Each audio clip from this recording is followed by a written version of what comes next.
What's up, guys? Welcome back to another episode of the Technician Podcast. I've got the man Lewis on today. How are you, brother? I'm really good, brother, and just want to, recognize just how safe your presence is and how loving it is. It's like you're such a, for anyone who hasn't met this man in person, he's a big human. He's just such a beautiful energy, though. Just like I've only met you twice in person, and both times you're super loving, super genuine, super caring. And yeah, I felt it as soon as I got in, man. So I feel good. So thank you. Can you not make me cry in the first 30 seconds? Brother, that's what I'm here for. This is for you now. Welcome to my podcast. Thank you, man. No, and this is the thing, right? Like when you connect with good people that can feel those sort of things, it elevates you. Like when I'm around good people, bro, like Lockie last night, as I said, it lit me up to see this 23-year-old up on stage sharing what he knows about the shadows, things that most people don't talk about, and just so openly and authentically. But then also myself witnessing myself and just openly in front of, 25 young lads going, oh yeah, that brought up how like about my dad, and just couldn't give a fuck what any of them think, right? And I actually introduced him as the MC at the start of it. Yeah. Had no idea what I was going to say. I just let it flow, but it was really good, and the boys gave me great feedback. And I look back, dude, I go back even 4 years ago, thinking that I'm talking on stage. Fuck no. Yeah. Right?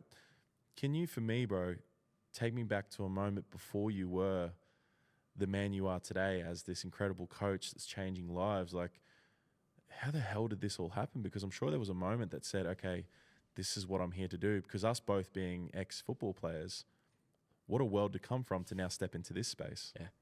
Yeah.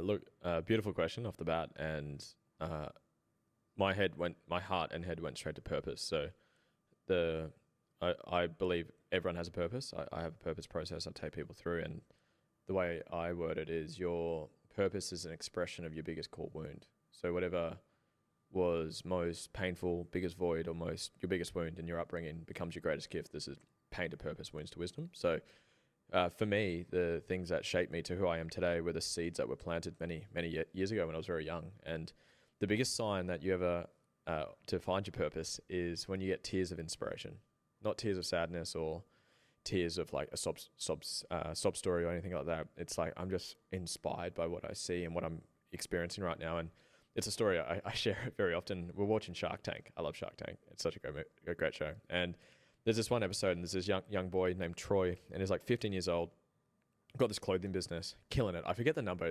I think $8 million is the number coming to me, but millions of dollars at 15 years old, absolutely killing it. And all bootstrapped, had no money, started from nothing and killing it. And all these sharks, you understand the show, like the investors are giving like feedback and all this stuff. Yeah, we'll invest in it and whatever.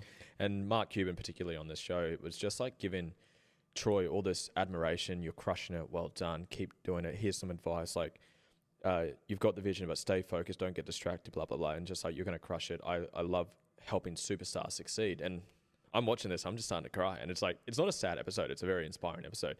And my partner looks at me, she's like, what the fuck's going on with you? I'm like crying watching this. It's a pretty normal-ish show. And it's like, I'm so inspired right now. This is amazing. And then I asked myself, what specifically about this is inspiring me? Was Mark Cuban was giving this boy the thing I didn't get from my dad. And that was my biggest core wound. And for me, the things that shaped me into who I am were, in particularly me being diagnosed with Asperger's, ADHD, autism, struggling with my emotions, my nervous system being jacked as fuck, not having a safe upbringing, mainly through dad and through other circumstances. And those seeds that were planted sprouted many, many years later, decades later, when I started the journey, the self-development journey. Tony Robbins was the gateway. And if you follow that intuition, you follow that inspiration, it's going to lead you to your destiny, to what you love and who you are and who you're meant to be. And yeah, those things many years ago is what shaped me to who I am. And just, man, follow the breadcrumbs that the universe is leaving you. I did my NLP.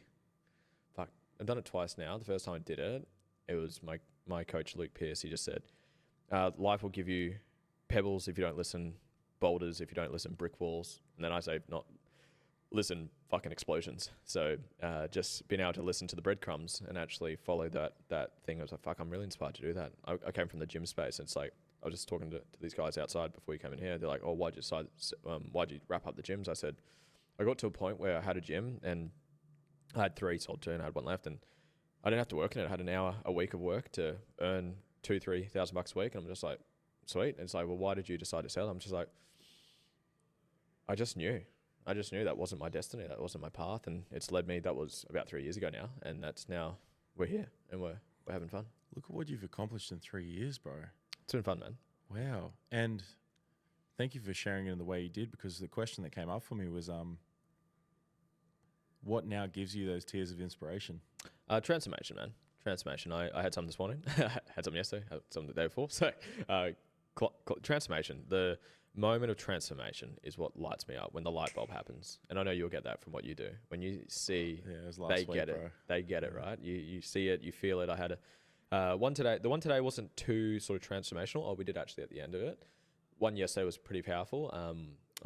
Amazing client I'm working with, Kate. I don't think you'll see this, Kate, but we were going through, and there was just a limitation. What was triggering yesterday? It was around, I'm not enough wound. I forget the actual wound it was. Not smart enough, good looking enough, or something like that. And just that moment where you remove that, you heal that, you dissolve that, and you take it away, and that moment of like crossing the bridge, and it's like they experience life without this weight they've carried for decades often. And just to feel it, I'm like, commonly when I take people through that process, I feel light, I feel love, I feel joy. I got a message literally this morning when I was at the gym training with Corey, and I said, we talked about our clients and all this shit, and I said, I've got this dream client right now, she's crushing it, she's doing really well, and she happened to message me like 2 minutes later, synchronicities, and she said, thank you so much for yesterday, I feel amazing. I said, how do you feel? She's like, my heart's open, I feel vulnerable, I feel feminine, and she's been a high achiever in what she does, and really, really sharp and very heady at what she does, very analytical, and to actually let the walls down and be able to sink into her body and embrace her feminine essence of who she is. And the transformation, to answer your question, the transformation, the part where someone heals, someone releases, someone gets it, that's what it's about. That's beautiful, bro. I love that. And it goes to show when I see, feel, and hear the passion in someone's voice talking about what they do. It just happened with Dan just before, bro. Yeah. We were both just like, yeah. And then I had a moment where I actually was speaking directly to the listener really passionately. I started crying. But I was speaking to myself as well. Yeah. And I was saying, how fucking dare you let yourself get to that point with your health? Knowing that people are relying on you, knowing that your kids are going to be modeling what you're doing. And the emotion's coming up again.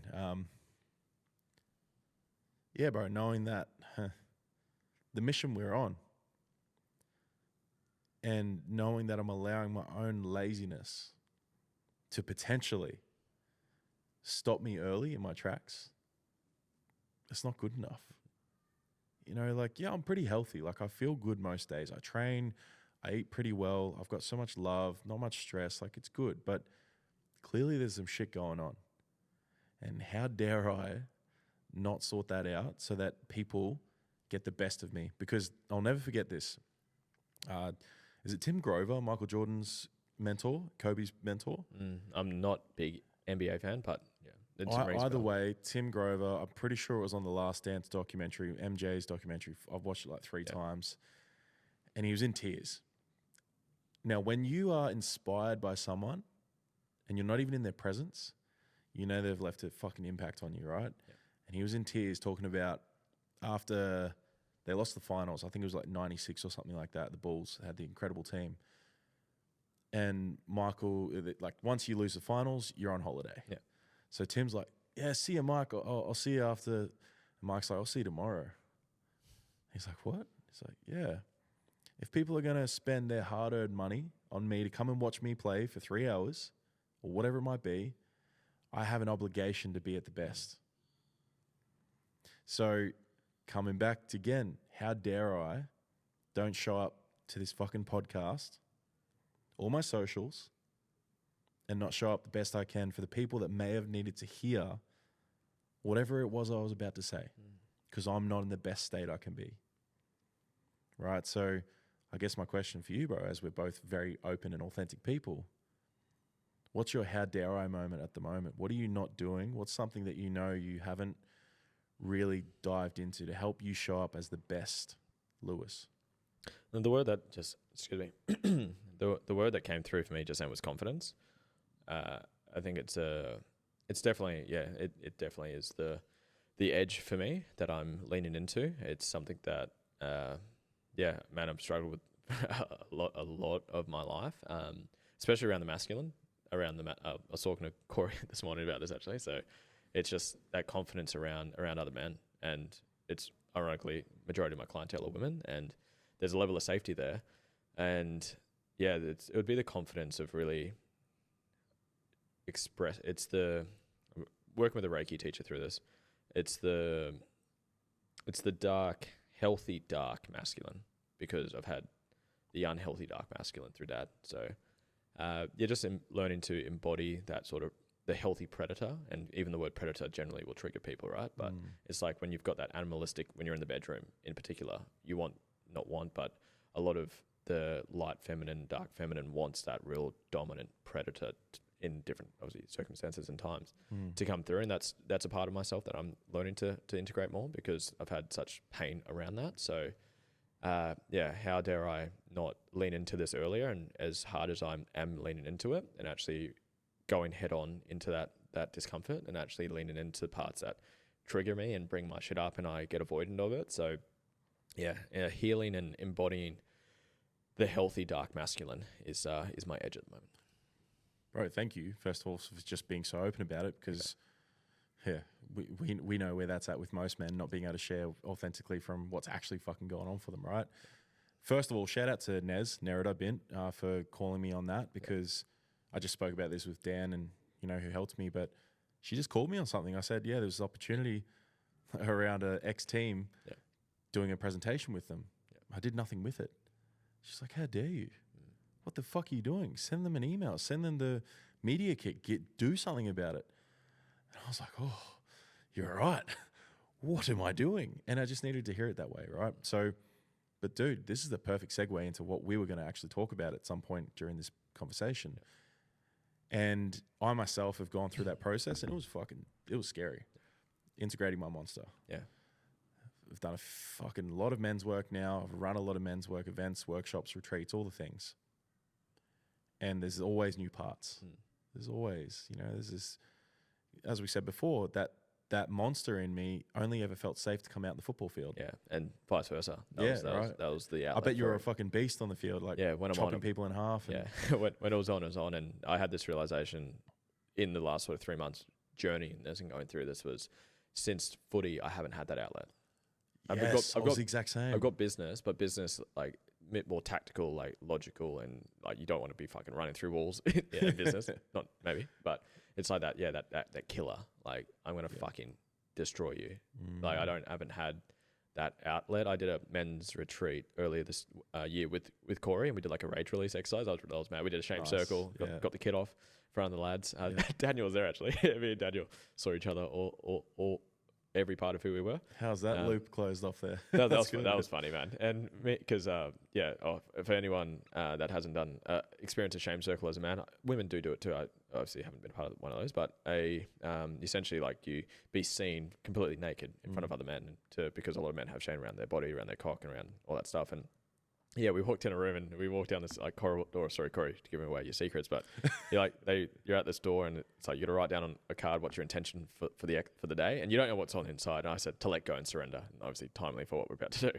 You walk through and it's like an alleyway and you can't see what's on the other side because it blocked it off. I walk up, Corey's there. It's like, you don't have to do it, but fucking do it. I said, okay. And I thought we're at a men's retreat. I thought we were about to wrestle each other. I was like ready. Like, let's go. I'm like, let's fucking go. I'm going to dominate something. And then I then rip open this tarp to walk in, and there's, I think I was like 7th or 8th person out of like, I think maybe 20 to do into it. Just walk in, just all these naked guys standing there. I'm like, oh, we're not wrestling. So I stripped off. I got straight into it. But it was an interesting experience. So that's been part of the journey in that side of me, to the rage release, the shame circles, the just being seen in front of men, just being able to, like, you had the opportunity in that same exercise to walk into the middle of the circle and actually be seen by men in front of others. So how'd that feel, bro? It was good for me. It's kind of contrast to what I'm talking about. Whenever I get the opportunity to lean in, I do lean in. Like, I'm sure there's times I haven't leaned in, but whenever I'm presented with the opportunity, because not everyone did, like I said, if you want the opportunity to walk in here, and I think only like maybe 20% of people did it, and I think I was one of the first or second people to do it.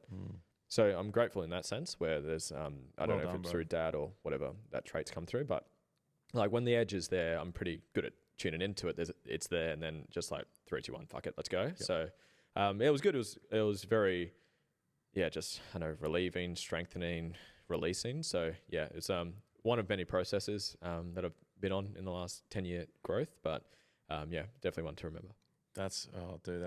And people hear this, right? And I've got a lot of male and female listeners, and something that Lewis and I talked about, really touching on today after a post that you did, was it 2 weeks ago, last week or something? About men, just about us men needing to be better, because this fucking ridiculousness with the domestic violence and just the way we speak about women, the way we treat them, everything, it needs to be better. Yeah.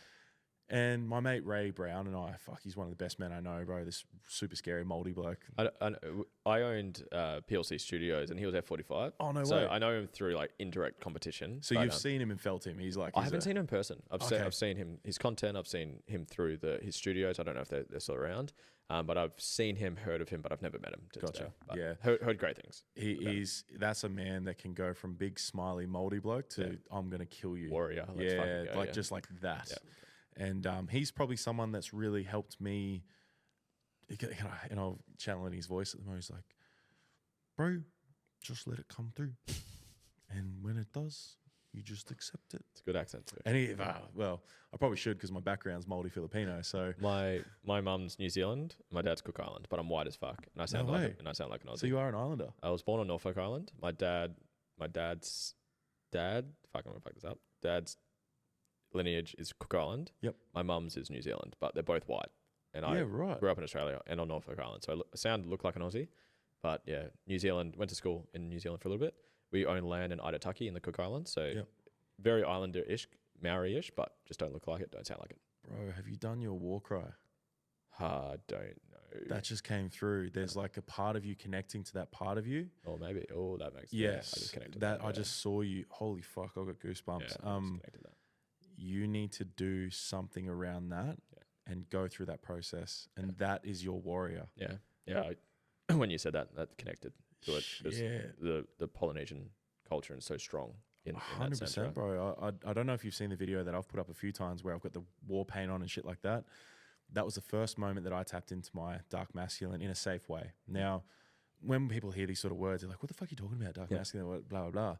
It's like what we did. Have you heard of the ripple effect before? I've got a version of that, but I don't know if it's what you're referring to. Cool. So myself, Toddy Jarrett. Yep. Rip. Beck.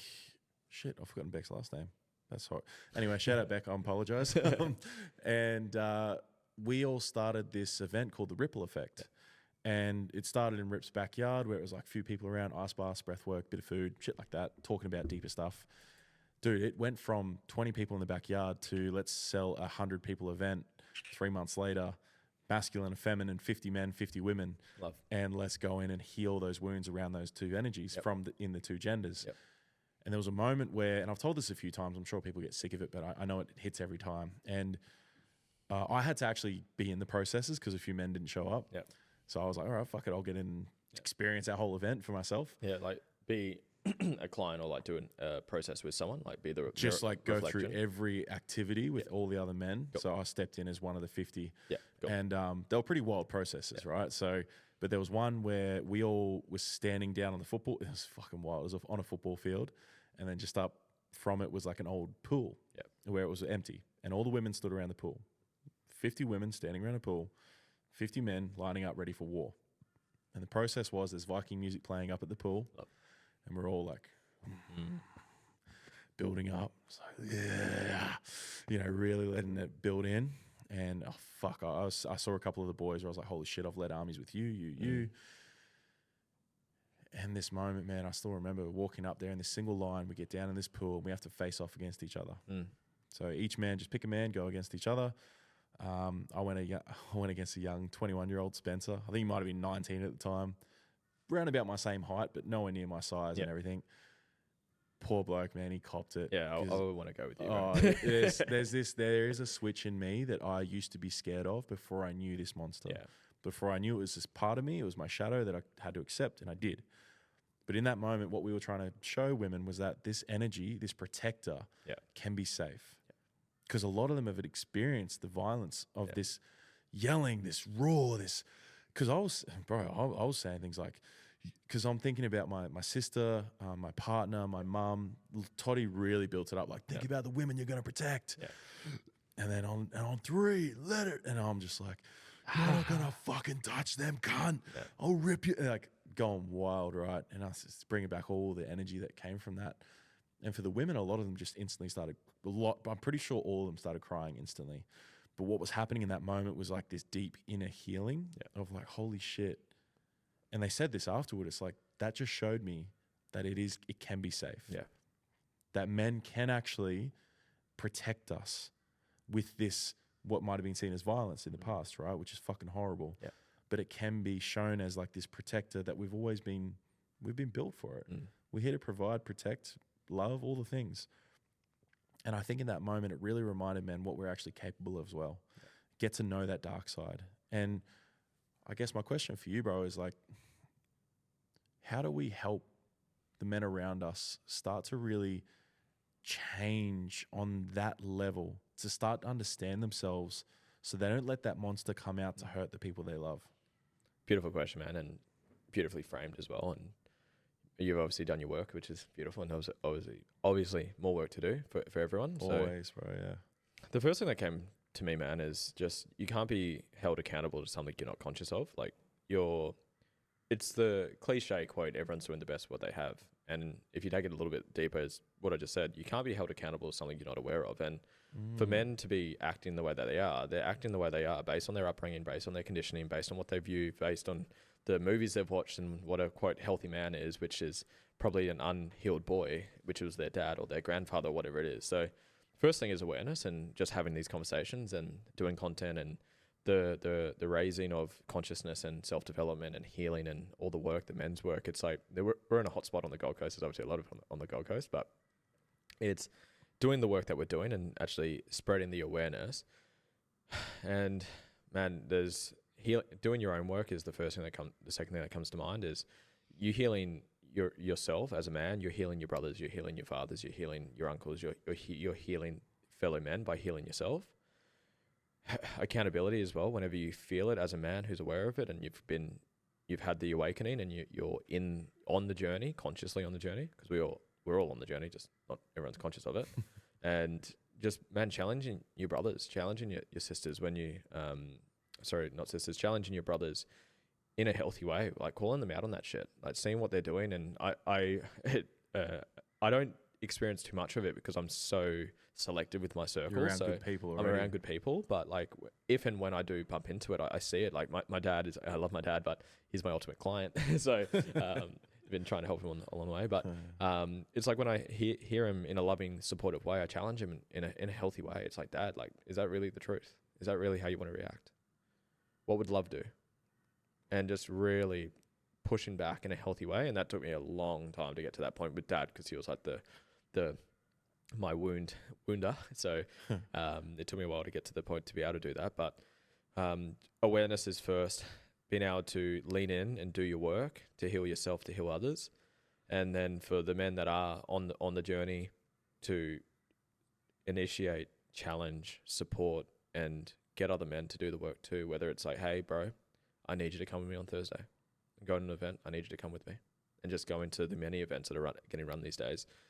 And I think on the flip side as well, for the sisters that are listening, is being able to, stay strong and actually challenge. And I know there's obviously the physical side of things, which I'm obviously very aware of and conscious of, but being able to, depending, I don't want to be too general to hurt anyone, but in whatever capacity you can, challenge without putting yourself in any physical danger, I'm saying, where like, don't allow your man to be a boy. Give them space, support. To grow, you need support and challenge. And I just find women do too much supporting and not enough challenging. Yeah. So in whatever capacity you can, without putting yourself in practical danger, challenge men. Call them out. My partner calls me out all the fucking time. It's like, she said point blank in my face. She's like, I want to be with a fucking man, not a boy. She said to my face. What were you doing to elicit that response from her or that challenge? That's happened multiple times. So I'm trying. Just let me go back to that one. Which one was it? Which one? I think business was challenging, and the money wasn't coming in to the level that I wanted to, and I was just being a little bitch about it. I was just being a little victim about it. So there's obviously, and don't get me wrong, my partner loves me, she supports me, she nurtures me, she nourishes me. But again, too much of that is you got a boy. A man needs healthy challenge to grow. Every human needs. You got a mum again. Yeah, you don't want that. So there's definitely been times around the business side of things, just me being lazy, being complacent, and just not stepping up and hitting the things I've said I'm going to hit. Training, she's really good with her training, and sometimes I'm not as onto my training as I want to be. And she's like, because I'll generally wake up earlier before her. I train at 5 a.m. She normally does about 6:30. Sometimes I wake up and I'll come back into bed. She's like, I thought you said you're fucking training. And I'm like, ooh, let's go. And ego will pop up when I say fuck you, whatever. It's like, thank you. I'll get up. And 8, 9 times out of 10, I'll do it. But mate, sometimes the ego comes out for an argument as well. So yeah, just concept of story is for women to challenge in a way which the right man wants it. The right man wants it. It's like if I talk to any genuine healthy man and say, do you want to fucking grow? Do you want to become who you truly are capable of becoming? I've never heard a no. But then that requires being called out on your shit. Yeah. And guess who has the ultimate opportunity to do that? Your fucking partner. So again, I don't want anyone who's listening to put themselves in any danger by any means, depending on the circumstance you're in, but in whatever way to just balance out the support to add more challenge in a loving, supportive, caring, I love you, I want you to fucking kill your mission, I want you to grow, I want you to be the man you're capable of. Step up. Right. And whether that be step up, go to therapy, step up, go work with Trav, whether it's go to read a book, whether it's go to a seminar, go to a breath work, go to a meditation, go to a men's work circle, like do it. Because the thing is, there's no excuses. There's no, how many, maybe, okay, I'll reword that. Depending where you're at in your life and your circle, if you listen to the podcast, you've got resources though. That's what I'm like.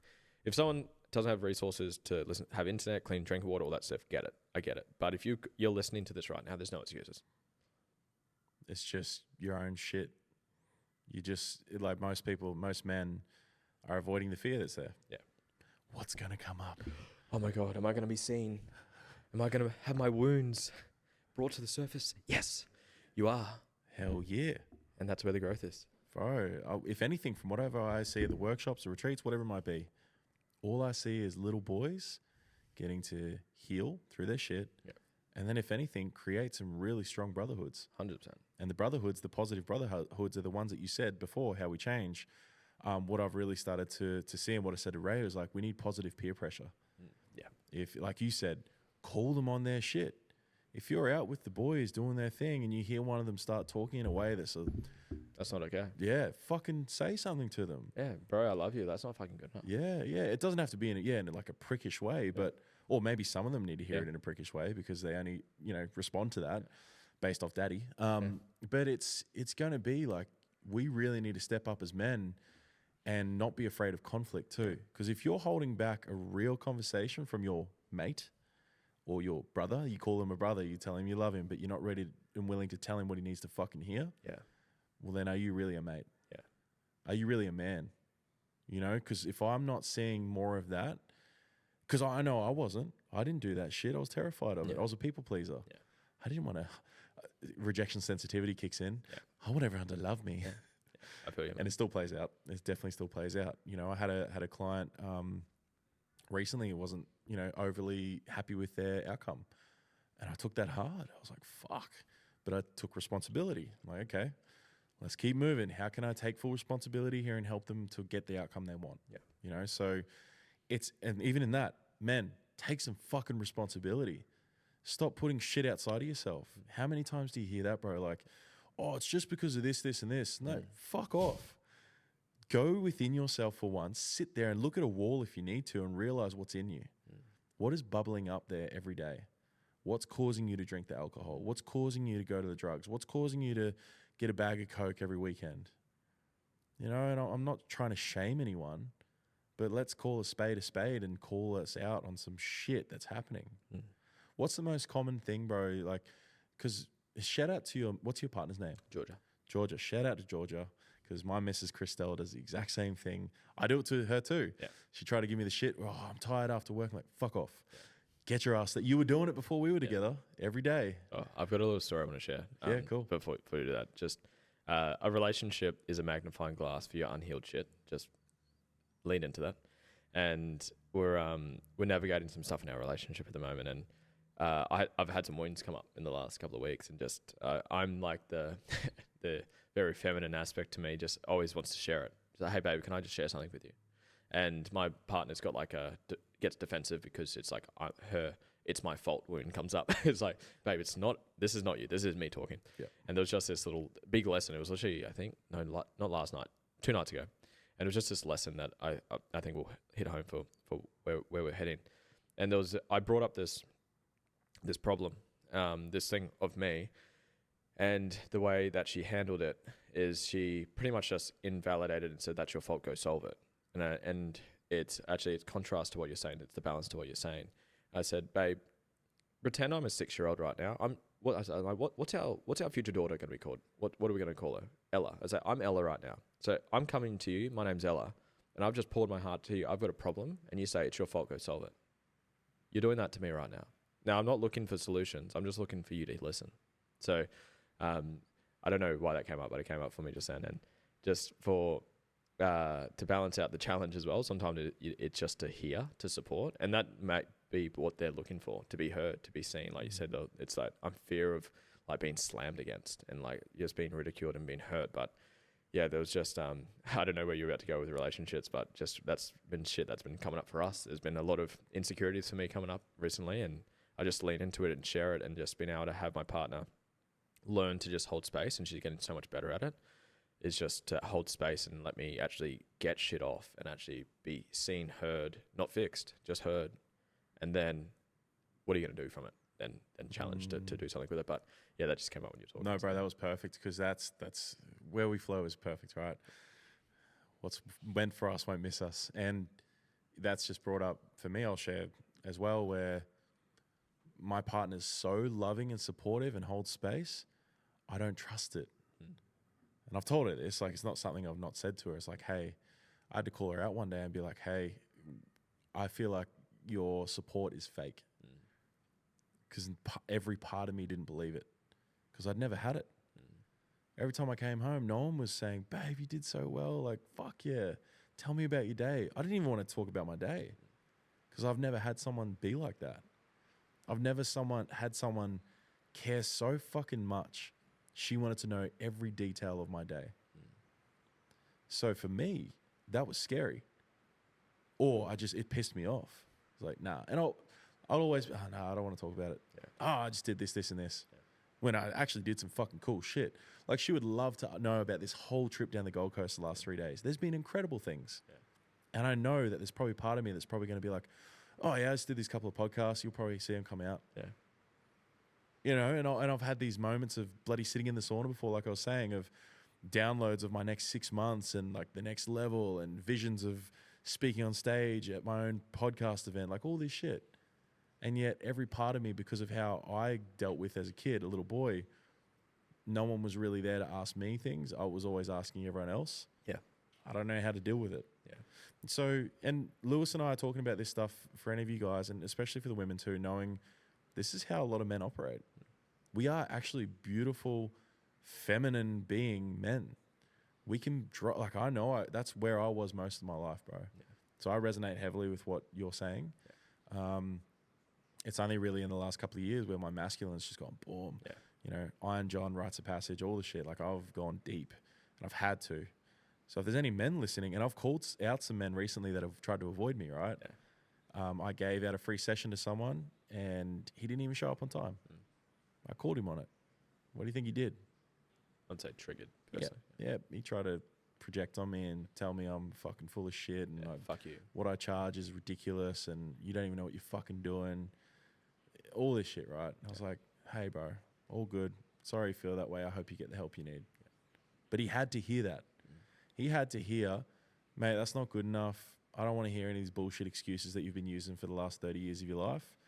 You had one job to fucking show up on time. You could have told me that your car couldn't, whatever it was, all these shit that everyone else lets him get away with, I called him on it. And even though it triggered him in the moment, and I'm the one that he gets to hate and blame for however long it needs to happen, he might then, down the track, show up better for his ex-wife and his kid. Because she's the one that sent him to me. And I was open to the challenge. I always fucking am. Because I was that man. I was that man that would show up.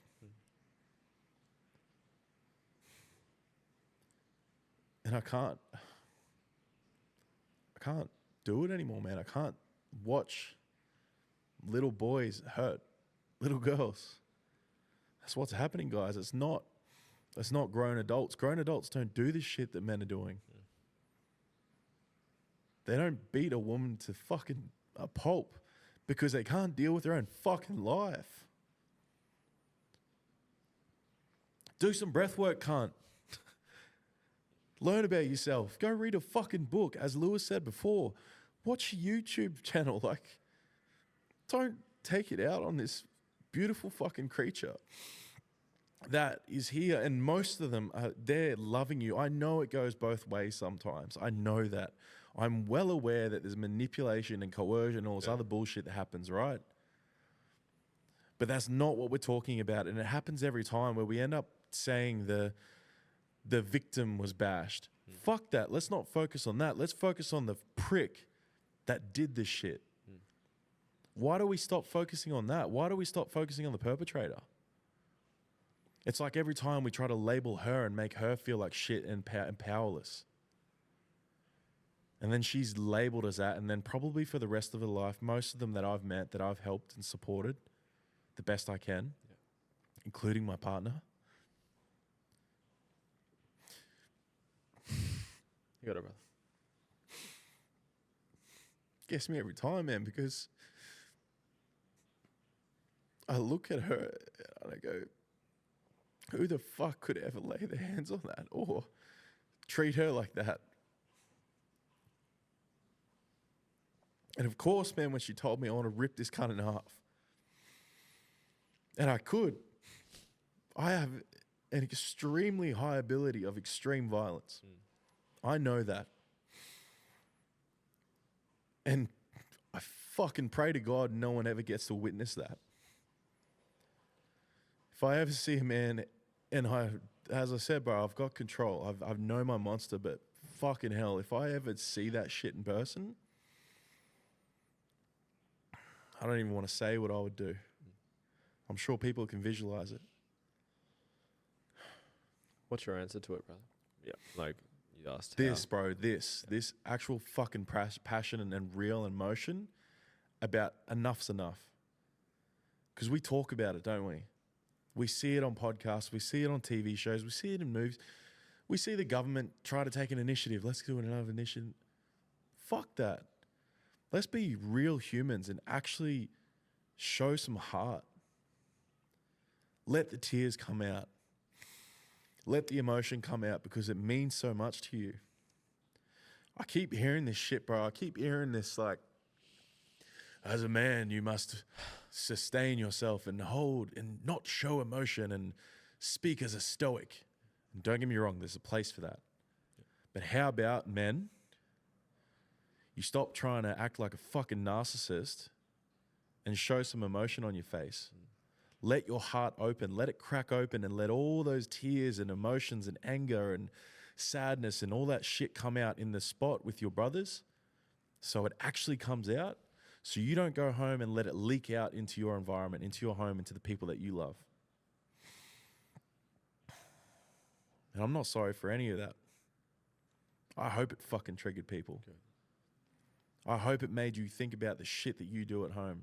Because I know there's people listening that probably abuse their partners emotionally, that probably aren't showing up for them in the way they know they should. But it all starts with yourself. If you can't even look yourself in the mirror and be happy with who you see in the mirror, listen to what Lewis just said before. Start your fucking journey. Because if we do it all together, and I said this to Dan before, I've had this whole idea of I want people to be technicians. I wanted to create like technician coaches, have the same passion. No one's ever going to be able to replicate what I do, bro. But what we can create is technicians. I'm the technician. But how about you guys be a technician? Help people like me and Lewis like change the fucking world in some way. Share the podcasts. Speak up to your mates. Talk about getting out and getting more sun so you can lower the stress in your nervous system. Really basic things. We can do it all together. You know, like I don't want to be just us, like you and I, having these hard conversations and trying to post about it. No one gives a fuck. Or maybe 10 people, like some really passionate, beautiful women speak up because they've experienced it. You know what I mean? Like, it was cool to see that on your post, bro. So thank you for saying that.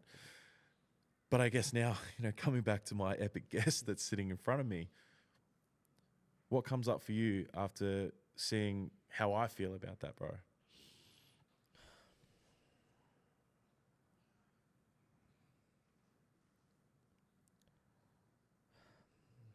What comes up for me? There's a lot of work to do, like personally, like as men, there's a lot of work to do. I feel like the work is being done though. Like I don't, it's hard because I'm not in it. I'm so disconnected, but like the reason I made the video that you're referring to, I made a video essentially talking into how every 4 days a woman's violently killed by a man, or often a man. And it's like, I watched some videos. I went down a bit of a rabbit hole. My partner's very passionate about this, so I definitely get some overflow from her. And just like seeing like how like women feel like scared walking down to their car. They feel they have to think about how they're going to walk, where they're going to park, how they're going to get home safely and shit like that. It's like things we just don't think about, right? Like as men, we don't have to think about it, right? And well, that thing where it's like they'd pick a bear over a man in the bush, in the forest. Yeah. So, I think the work's been done. I think men are starting to wake up because the women are standing strong because they've had to. Yeah. They've had to. There's some really strong, powerful women that are standing up. And if anything, for those beautiful women, is to obviously be strong, be powerful, but come from a place of genuinely want to fix and heal the wounds, not just destroy the men who are doing, like, because as much as it might not sound like they are doing the best of what they have. It's definitely happening, bro. Yeah. They've still got their shit. Like they're not. I've never met anyone who wakes up and says, "I want to be an evil person today." I've never seen anyone. I've never met a human being say, "I wake up, I'm going to be evil. It's my soul's purpose to be evil." I've never met that. They're just super overcompensating from some deeply rooted shit that you don't even know what the fuck they've been through. So take that a little bit with the heart. Again, don't tolerate it. I'm not saying be okay with it, but lead with that. Lead with love. It's a question I ask most often: how would love respond to this? Yes, you're going to have strength and passion from the pain you've been through, but lead with love and challenge, support, guide, stand up, share, embrace. There's a lot of work to do, but I think we're going in the right direction. Again, I don't follow it well enough, so there might be people that disagree with that answer, but from what I'm seeing, but I'm in the self-development world, so maybe it's just it's hard for me. I'm not in that world, but... Well, how many women ask you about how do they get their partner to do the work? A lot. I get a ton of it because I generally work with women. Yeah. So that's why I'm like, I'm probably from my side of the fence. It's like, because my partner will share this to me. I'm like, I really, men like that? I'm like, I'm not like that. Is that really? And then you'll see another one, and I'm like, fuck. So, and that's what like triggered me. And I start crying. I'm like, fuck, there's men like that, like who they're hurting and they're just hurt people. They're just giving their hurt onto, unfortunately, the person that's right next to them. Yeah. Yeah. And as you said before, bro, touching on like the intergenerational trauma and what we carry through. Yeah. Again, like Lewis and I will never sit here and say there's excuses for the stuff that's happening, right? Or reasoning. But understanding that there's so many hurt humans in the world right now because of not because of, like, it's just how it's worked out with the generations before us that had to go through fucking horrible things. There's actually a movement now. I don't know if you've heard about it, called the B4 movement. Basically, there's women that are refusing. Like the letter B? Yeah. B4. I'm pretty sure, I hope I get this right. B, like literally the letter B and the number 4. Okay. I don't know what that stands for, but essentially I've just been told this and I'm seeing it pop up, is basically women in different countries are choosing not to have babies because they don't want to raise them in this world and they actually want to like stop the trauma, the lines of all their heritage.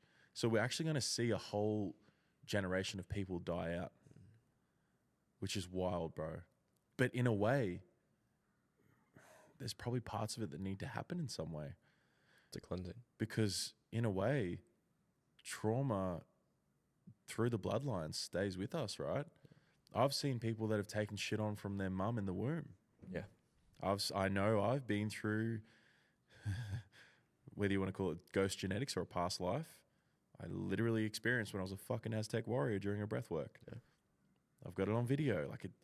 My experience has been real. And my clients' experiences have been real. Christy and I took a client back to when she was a slave in 1458 and her name was this, this, and this, and she was the first pharaoh. And people don't just come up with that shit. People don't just in a spot during a breath and a visualization start answering our questions precisely and specifically from the unconscious mind without having actually experienced it, or their great grandmother was that person. So she still had that in her body where she felt being a slave. So she could feel like a fucking ball around her leg, like a chain, and something around her neck, like another chain. Yeah. So she could barely speak. She had this really like almost like monotone voice that couldn't express emotion or be vibrant in a way. And it's almost like once we took her through that, she started to speak differently. Now, call it what you will. Maybe it's a visualization, whatever you want to believe, right? For myself and Christy, what we witnessed and what we experienced was Christy's truth. your partner? No, so Christy Drake is my best friend and business partner. Okay. So we have an event business called Trinity Holistic Collective. Before that, it was called Beauty and the Beast. Cool. And Beast in the Beauty. So for the women and the men, bro, she's one of the most powerful women you'll ever meet. She's the woman that'll walk in the room, look at you, and you'll break down crying because she just saw what you're avoiding. Yeah. So when she used to come to our retreats, she'll walk in the room and you'll feel it. You're like, oh shit, what's that? Turn around, Christy walks in. Yeah. And I remember the first time she walked in, all the boys are sitting there, and it's all like little boys at school. Like, they're, oh shit, the principal's here. Yeah. And they're all terrified. And she steps up on the stage. She's got these piercing blue eyes. And she just looks at you and she just goes, what's wrong with you? And points. And he just started bawling his eyes out. It's like he said when she did that, it was like she pointed straight through his heart and cracked it open. Wow. And we went straight into a That's process. divine feminine right there, man. Bro. It's like I'm not sure your vision of like the divine feminine, but it's a picture.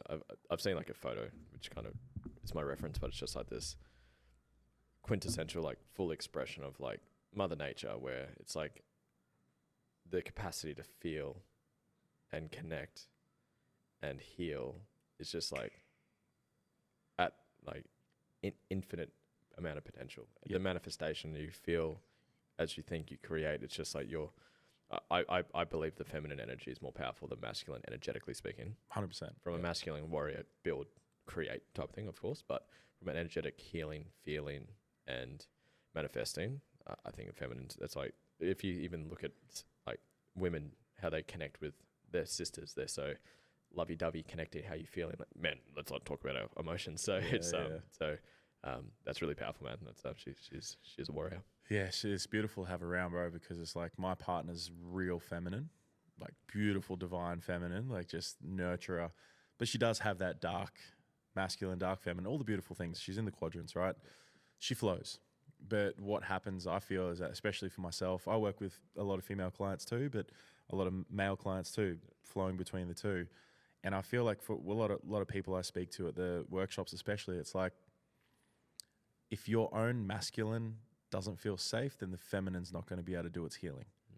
Because the feminine needs a strong masculine container to heal in, right?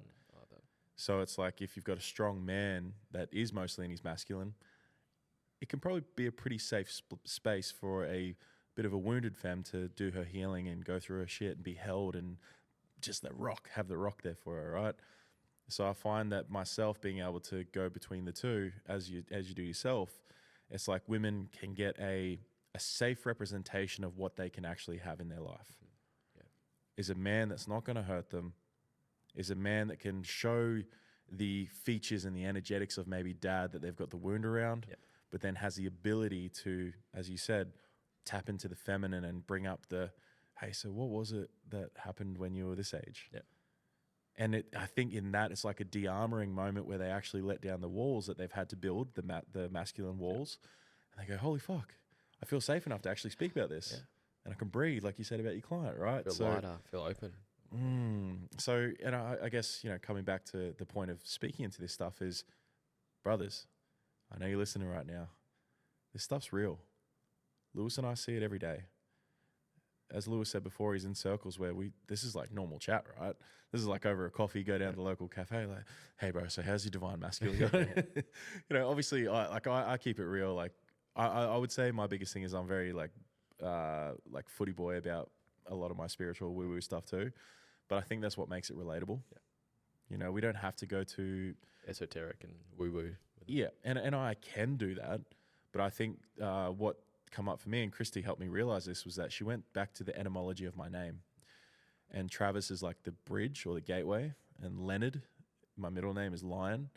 So it's like I was the gateway to the lion's gate to consciousness. It's beautiful, man. And I hear that and I go, people hear that and be like, oh, you're the fucking chosen one. But for me, I just take it as, no, I've just got a responsibility in this world to be that man that can speak like I just did and come back to, very grounded, I'm good, let's fucking go. But to see that that's okay, that's safe. And then allow you as a man or a woman know that you are safe to go on your journey. Because we've seen it hundreds of times. Like for you, bro, like what would you say, because this is now getting to a point where I'd love to do my segment Topics with the Tech, where we just give straight up value. Yeah, let's go. Straight value questions where it's like very specific around, I love using the wheel of life and helping people move through that and improve it. As a visual, it looks really cool and they can feel like I've actually have done something. Yeah, love it. It's tangible. Yeah. So for career, how can someone identify and pursue a career that not only pays the bills, but also aligns with their passion and purpose? In order, I've got a method that I use. So I kind of default back to the system, cool. But I do values first. Values are the areas of life that intrinsically drive you. Most people have a misperception on values. Things like they think they value freedom, honesty, loyalty, integrity, stuff like that. None of those are values. They're character traits and their emotions. Freedom is funny. Most people are, no, I value freedom. I'll say, it's funny. I'll use you because you're here, but it's funny with the group. I say, do you believe you value freedom? Most people are going to say yes to that. Yeah. Yeah, I think I do. I say, well, say I give you $1 billion. You've got time and financial freedom instantly. Would you sit in front of the TV and watch Netflix for the rest of your life? Fuck no. No. So, well, you don't. But you've got the freedom, right? Whatever. And then I'd say, well, what would you do? And whatever your answers are, your values. If you say if you value travel, you're shooting around the world. If you value family, you're buying your mum a house. If you value your business, you're starting a business, investing into a business. That's if you value wealth, you'd put money into. So for you, you'd probably put money into a podcast. You'd probably start an event. You'd probably start coaching more people because you value those things, right? So whatever you do, the areas in which you do those and how you categorize them are your values. So I do that first because those are the things that light you up the most. Beautiful. Low self-worth is feedback. You're not prioritizing your own values. So think of, for you, I don't know you super well, but say your business was going shit, your coaching was going shit. I'd say your relationship, because you've been to it a couple of times, your relationship's turned to shit. How'd you feel? Pretty awful. Shit. Long enough time actually transmutes into depression, but we'll get to that later. So values first, areas that light you up, prioritize them, schedule them to your calendar. And then I do purpose, and that comes into this question. So I mentioned before, it's an expression of your biggest core wound, because your values come from your voids, which are also wounds. And then your highest purpose is an expression of your highest value, which therefore comes from your biggest wound. So do that process. What's your biggest core wound? I do a process I take people through. Find what it is. Then from here, you've got two options. You don't have to monetize your purpose. I'm a fan of doing it because when what you do is the fullest expression of who you are, you will do your life's best work. My purpose is to heal and expand consciousness, which comes from the hurt and the wounding and the lack of safety I had from Dad, which I shared that moment of tears that I had earlier. And so heal and raise consciousness. That's my purpose. I'm building a business doing that. I fucking love it. It lights me up. I get tears with clients. I love it. Now, some people's purpose might be around just raising a beautiful family. Well, how do I monetize that? You could do that. You could be a vlogger. You could be a YouTuber. There are ways to do it if you want to, but you don't have to. And I just don't like putting the pressure on that you have to have a business around your purpose, because not everyone's going to do it. So whatever your values are and your purpose is, once you've got that, and that's not a long process, it only takes probably an hour to do both of those, then you got two options. Do you want to either build a business expressing and living out said purpose, which I recommend, number one, if you could, I'll do that. Option two is you build a business that just gives you the freedom. So like an e-com business or like a low cost, high profit business. And that for people that know no business, like, well, that you make it sound so easy. No, you got to put work and learn, trial, error, take action. You got to do all the stuff that goes along with business. Or third, in my options that I recommend, is get a career that's close to your values or close to your purpose. It won't be a full expression, because at the end of the day, when you're working with someone, you have to listen to what they say to some degree. So you're not going to be fully expressing what you do, but you want something aligned with it. Like if I had to get a job, I would get a job like as an NLP trainer. Like I would work for an NLP. I would work for like a coaching institution being a coach, because I fucking love it. If I coach all day, obviously, again, there's other things I don't like doing, but like I wanted to be a teacher back in the day. You can see teaching and coaching are quite similar. They're different, but different. So for me, there's three options. Number one, build a business living out your purpose. Number two, build a business that ideally you get a kick out of, so you're not just mind-numbingly just making money, which you can if you want to. If you just, maybe you enjoy business. Business is an art. Some people value business. They just love the fact of doing business. So then if that's the case, just build a business that gives you money so you've got time and freedom and do whatever the fuck you want. And number three, get a career that is aligned with your values and purpose as close as you can. Those would be my recommendations. If you guys don't do that and find out some things, there's something going on. Yeah. Cool. Finances. Now, obviously, this isn't financial advice. We're just for educational purposes and what we've done ourselves, essentially. Yep.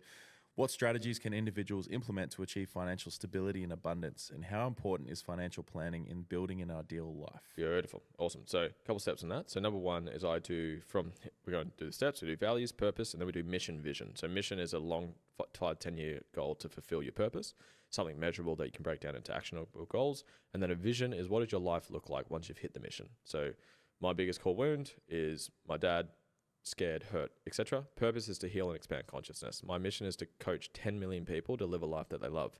Then my vision, it's like pages and pages long, and I've got a vision board and all that good stuff. Then you do a dream day calculator. How much does it actually cost you? What is dream day? You wake up at what time? What do you do? Like, it's a life you love. You wake up, you train, you meditate, you do something productive for work, have a couple epic conversations, have a client call, spend some time with the kids, family, whatever. How much money, what house you live in, what car do you drive, all the details. How much does it actually cost you to live that life? Because most people will have this bullshit number they just pluck from their ass, $1 million. That's generally a number that they'll come up with. But often it's not even that much. Like my number is $33,000 a month. That for me to have a dream life. So I want to then, that's the number.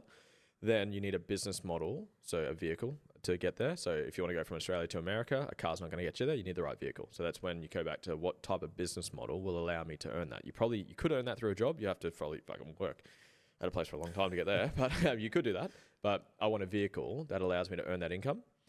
So firstly, having the end goal in mind is the first step. What's the target? Because if you're just crossing your fingers, you're gonna get that. So what's the actual number specifically? Break it down, and I've got a process to do that. And then these are just some rules that have served me financially. Again, not financial advice. Firstly, obviously, I'm not going to go down the mindsets part, but obviously there's the mindset part. Your money beliefs, your relationship with money, and all that stuff, because that's the code you're operating from. So the tactics won't work. So I'm assuming you're addressing that. So we're not doing mindset right now, but assuming you dealt with your shit around money. Tactics wise that have really served me. Number one, get a security bucket. Make it your highest priority. So 6 to 12 months of living expenses, have it in a bank account. So you can sleep easy at night. Your car fucking blows up. Shit goes wrong. A client asks for a refund. Whatever happens, you're sleeping easy at night. So 6 to 12 months of living expenses in a bank account, number one. Once that bucket's ticked off, every single time you get paid, whether it's $1, whether it's $1,000, $1 million, minimum 10% goes into investments. So minimum 10%. I do stocks personally. We're going into property later on this year. Every time we get paid, like sometimes we have a bigger payment, a smaller payment, a bulk payment, a monthly payment, whatever. Every time, minimum 10%. And ideally more. Like sometimes, like we often do this. Like I have like a recurring business model with my current business, but then I'll have like a one-on-one client pay like for 6 months. So you have like a big chunk of cash. Often I'll just put 90% of it straight in there.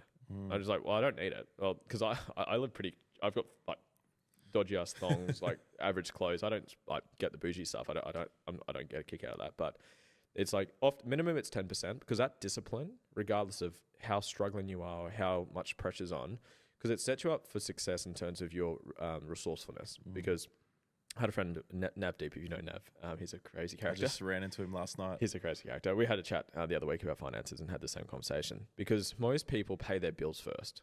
So if you've got the option to pay your bills first or yourself first, if you pay your bills first, who do you value more, yourself or your bills? It's your bills. So just the act of paying yourself first makes you resourceful. Because say you put 10% into investments and then you're $100 short of something, you rent or something. A resourceful person will be, I'm going to make $100. I'm going to go get a client. I'm going to fucking sell something. I'm going to go do some Uber. I'm going to figure out how to make that money. But most people do the reverse. They pay all their bills and then they've got nothing left for them. So just that one discipline over 10, 20, 30 years, like we've been doing it for, I think only 3 years, and we've got $250,000 in stocks, and that's just going to keep going, keep going. Thank you, my man.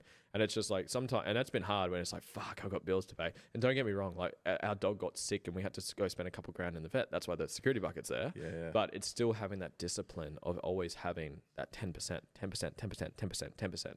And ideally more, like if we like have a big chunk payment come in, sometimes, hey, we bought a sauna the other day, which was really great. And I never buy myself shit. So I was like, you know what, I'm going to enjoy this. Like proper pine one and everything? Yeah, it's so bad. Man, smoke joint and have sauna. I'm telling everyone. It's the best thing, man. Meditation frequencies, have some weed and do a meditation in a sauna, bro. Next level. I do it 4 times a week now. So good approach. Is that like business ideas come through as well? 100%. Healing, processing, thoughts, business ideas, bro. Smoke. If you're into it, guys, if you're weed friendly, have a puff on it. Put some frequencies, some healing frequencies on. Just jump on YouTube, type in healing frequencies, jump in the sauna, let it rip. Has this sauna got the speakers in it as well? Got the speakers in it, brother. Yeah. Hot tip, man. Yeah. Anyone come over my house? Let's do a sesh. Anyways, where was I going with that? So 10% into investments. They're just like the principles. Then you've got like tax strategies from like accountants onwards. That's where you probably want to talk to an accountant, what your personal position's like, the country you're in and all that stuff. But just in terms of fundamentals that have always served me, security bucket, 10% regardless of what happens goes into investments. You will thank me 20 years from now. Just doing that, plus like there's more detailed shit off the back end of that, but that for everyone, just do that. You will thank me later. Solid awareness, bro. I love all that. And it's funny because I hear all this and I'm like, fuck, I've read so many books and have so much knowledge. Why am I not executing on it? Yeah, that would be unconsciously there's a block there. I would go around, what's your relationship with money? What's the downside of doing this? If you do this, what's the downside of it? I'd look for like success is lonely, success is painful. I'll be isolated. I'll get judged. I'd go down that. It came up last night. It's something that Lockie and I have worked on, which he released a massive shadow of mine a year and a half ago during a podcast, cool. Which was around me perceiving that me having money meant success, which meant me losing people I love. Yeah. That was the belief I was playing out, right? Yeah. This one now last night, which came up through a little activity where it's like we team up as a duo, and for like 10 minutes each, we're going, what's your intention? So I want to make more money. What's the objection? And you're going intention, and the other guy's going, make more money. And then you just throw in an objection. And then the unconscious thing that comes up. And mine got deep to a point where I'd taken on beliefs that aren't mine. They're still there. I've removed a lot. Like, bro, there was points a couple of years back where making $750 a week was sick. Yeah. I'd be so happy. Could never save anything. Yeah. Would never have money. Because like when I was coming up to build a podcast and learn, I think some weeks I was going to op shops and buying shit and reselling on Marketplace and eBay. Love it, man. Just to get by. Yeah, awesome, man. Great skill to have now. Yeah. But now, dude, when you, like you said before, like I could have a month where it's like 45,000 just straight into the account. I was like, whoa, what is this? When it first happened. Yeah. And I spent it all like so quick on investments in business and all the shit. But I looked at it, I was like, holy shit, I need to get used to my new lifestyle and my level of what I can earn, my value, my energetic capacity for this thing that is energy and not a real thing. Yeah. I'd say the people that have, I worked with a client recently who had a money block and want a shift. I got this from Kerwin actually. Taking money or receiving money, exchanging money is one of the most spiritual things you can do because everything is energy, right? Your energy, your shoes are, everything's just energy. And so everything you have in your life, including your money, is an energetic accumulation of you. So if I give you a piece of my money, a piece of my energy, I'm giving you a piece of me. So there's a spiritual energetic exchange. So just for people that have like, oh my God, because you're spiritual people, like so disconnected from money. I'm like, You're tell that such to a greedy yeah. fuck. Tell that to your landlord. I want to sleep in a bed. So yeah, that slight shift it helped me back in my money block days. I watch it right now playing out, bro, where shout out to Nat Patterson. Oh, I is love Nat. fucking Yep. killing it. Yep. Like she's just a boss. The codes, the lingo. Yeah, and like she's in a very spiritual space, making absolute bank. Oh mate, like 300K a month plus. Right, and she wants to normalize this because she wants other people to do this. Because guys, like anyone listening, still is probably like your little blocks playing out right now, going, "Oh, why are you guys talking about money?" We still fucking love helping people, right? I love it. Still good people. Love it. We can't do that if we don't make more money, right? My capacity, I want to be earning $1 million a month because I know then I can build the hub that I want, where it's like everyone can go and get free fucking healthcare in holistic health. You know, someone can go in and see Lewis for nothing because he's looked after. He's getting paid 10 million a year, whatever it is, right? Through this foundation that I've helped build. So I'd love to get to that point where people like ourselves, When you get to that point. when I get to that point, thank you for the unconscious rewire. When I get to that point and there's these beautiful people around us doing all the beautiful things, the only way we got there was from making money, from allowing ourselves to bring in more money to do those things. So please be open to it because you are I used to think I look at people, I would have looked at Lewis 3 years ago and gone, fuck, how does he make money off that shit? That's ridiculous. Trust me, it is possible. You just need to go in and see where the blocks are and understand that shit. Money's such an awesome topic, hey? Love money, man. Health. How do you look after your health, and what are some tips that you could give some other people to really start to, because especially talking to Dan before, man, knowing how much stress there is in our lives, holy shit. Yeah. How do you minimize stress and really look after your health? Just for context, I've come from the fitness industry, so I was in. Of course, I was there for, I think 8 years. That's where the gyms came from. I'm in life. I'm always looking for the 80-20. Like, what's the 20% that gives me the 80%? So for me, like, I've got like I've chopped and changed morning routines. Fucking 100 push-ups when you wake up. That was shit. Don't do that. I did not like that one. So I've chopped and changed a lot. But there's been some like key things that I've just kept doing, my 20% for me. So I train most mornings.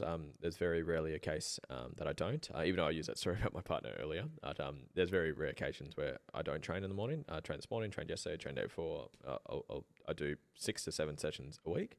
So I wake up, I've got my life very structured in a sense that sets me up for success. So when I go to bed, we're in bed by 8:30. My phone is in my bathroom on charge. So alarm goes off, I have to go up to turn it off. My clothes are already there, ready for the gym. I've got a bottle of water there, filtered water, no supplements in that water, but then I had to take it downstairs. So I wake up, turn the alarm off, get dressed, give Georgia some love on the way out the door, take the dogs out for a piss. Then I'll go make some supplements. I'll have amino acids with a bit of caffeine in it, amino energy. I'll have lemon juice, mushroom oil, Celtic sea salt, super greens, and creatine, and like I call it my potion, my morning potion. So I'll take my potion, shoot off to the gym, train, and I sort of switch between strength training to conditioning training to yoga to Pilates, just move my body sometimes. And I'm learning to intuitively listen to my body. Is it time to fucking send it? Is it time to recharge? Is it time to stretch? Type of thing. I drink a ton of fucking water. I got me a big ass water bottle with me today, so I drink a ton of water. Try to eat as less processed foods, but again, we like to enjoy life as well. So we definitely are no strangers to a pizza or a burger. But man, that start sets me up really well. I've worked with Dan, so I'm actually starting another phase with Daniel. Just man, less processed shit, more organic stuff. Ton